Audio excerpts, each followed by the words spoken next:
Le fait qu'il ait pu se pencher sur réinventer les grands racistes, c'est-à-dire que Cisco a l'habitude à travers le monde de concevoir la ville du futur, de concevoir la Smart City, de concevoir une ville sous la ville.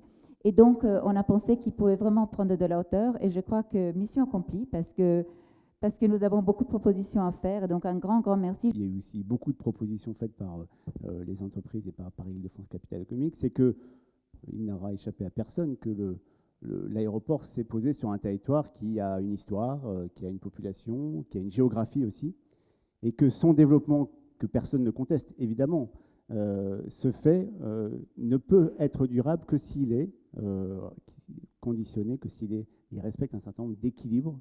Et ces équilibres sont fragiles.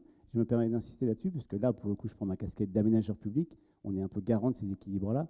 On est sur un territoire qui a été beaucoup bouleversé positivement par l'implantation de l'aéroport, mais qui a aussi généré effectivement un certain nombre on va dire de fractures, de nuisances, qui fait que pour continuer à le conforter, il va falloir que les équilibres entre espace naturel et espace urbanisé, les équilibres entre logement et activité économique, évidemment la question majeure de l'accessibilité, puissent être évidemment tout à fait respectés. Et c'est un peu la tâche, là pour le coup, des acteurs publics de ce territoire. Voilà. FedEx est un champion du monde de la logistique et du transport de fret express. Sur la logistique plus générale, il est vrai qu'Aéroports de Paris a peut-être oublié de mettre en première ligne cette logistique pendant des années. Et je remercie Alain de sa discrétion sur le sujet, mais on le partage ensemble. Depuis 5 ans, on se bat aujourd'hui pour reprendre notre place effectivement sur la logistique. Pas simplement parce que c'est un métier de développement, de création d'emplois, de valeur important pour notre pays, mais parce qu'il s'est passé une transformation dans les 5 dernières années majeure dans le transport aérien. Il y a 10 ans, 2/3 des marchandises étaient transportées dans des avions tout cargo. Aujourd'hui, 2/3 des marchandises sont transportées dans des avions passagers.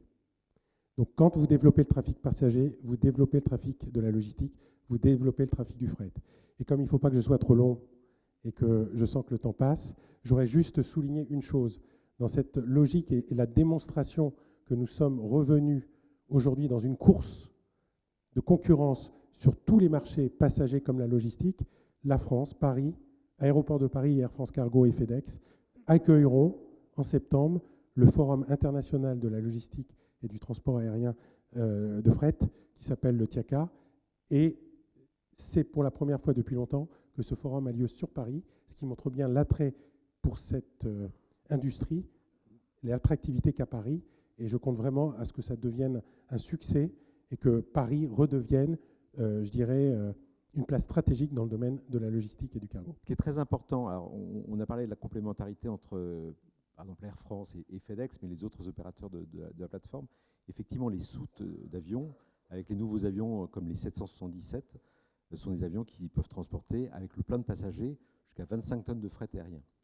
Donc sur certaines destinations, nous allons utiliser les soutes d'Air France, bien que nous ayons près de 700 avions et que nous posons 40 vols tous les soirs à Roissy. Tu crées de la synergie entre passagers. Voilà, très important.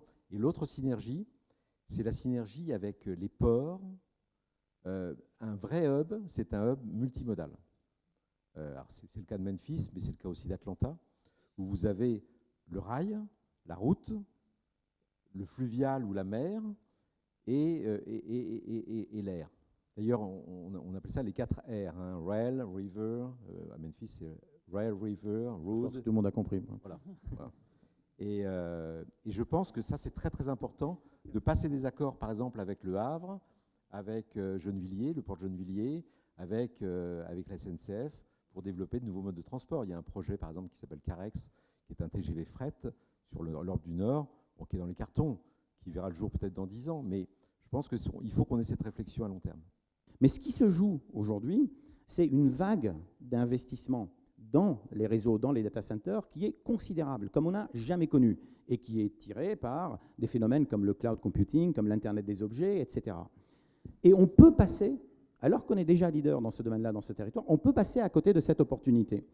Si on ne donne pas aux acteurs, aux industriels déjà présents, la capacité de s'agrandir, si on ne leur donne pas l'espace dont ils ont besoin, si on ne leur permet pas de construire cet espace avec l'esthétique qui va bien dans les zones urbaines, et si on ne leur donne pas accès à l'énergie qui est indispensable. Or, aujourd'hui, l'énergie et la disponibilité de l'énergie a été pensée par rapport au transport uniquement et pas par rapport aux technologies. Et c'est justement cette combinaison qu'il faut réussir dans ce territoire. Et si on réussit ça, on crée une activité stratégique pour la région qui peut devenir un socle pour la Smart City, qui peut attirer des incubateurs, qui peut attirer des startups, des sociétés de services. Et nous, les acteurs de ce territoire, on va orienter ces entreprises de l'innovation vers les territoires de légitimité du Grand Roissy, c'est-à-dire la mobilité de demain, les services aéroportuaires de demain, etc. Et c'est comme ça qu'on peut créer une dynamique autour de ce phénomène de la Smart City. Quand on est dans un territoire des échanges, quand on est dans des métiers autour des échanges, que ce soit dans les métiers de l'aéroportuaire, dans les métiers de l'accueil, dans les métiers du tourisme d'affaires, ces questions de savoir-être sont absolument majeures. C'est peut-être pas toujours politiquement correct de l'évoquer, mais en tous les cas, il est clair qu'un des obstacles à l'accès à l'emploi sur ce territoire, c'est celui-là. Et donc, cela doit être plus largement pris en compte. Enfin, un autre pôle aussi de la réflexion, l'attraction de l'excellence universitaire sur le site de Roissy. Ça présente évidemment une opportunité exceptionnelle. Ça existe déjà dans d'autres pays, de pouvoir avoir des sites d'enseignement pour des formations courtes, des conférences, de la formation aussi d'entreprises internationales qui viendraient former leurs cadres à Roissy parce que c'est facile d'y accéder, parce qu'on y trouve une hôtellerie satisfaisante, parce qu'on y trouve des personnels formés, etc. Toute cette infrastructure qui est évidemment à construire, parce qu'éventuellement on peut organiser facilement un temps de convivialité, de détente dans une ville extraordinaire avec un patrimoine culturel qui attirera aussi les gens. Donc là, de développer une offre avec l'infrastructure qui est appropriée sur le site de Roissy pour attirer ponctuellement des enseignants, des chercheurs qui ne sont pas résidents permanents en Île-de-France, nous paraît un axe à devoir développer.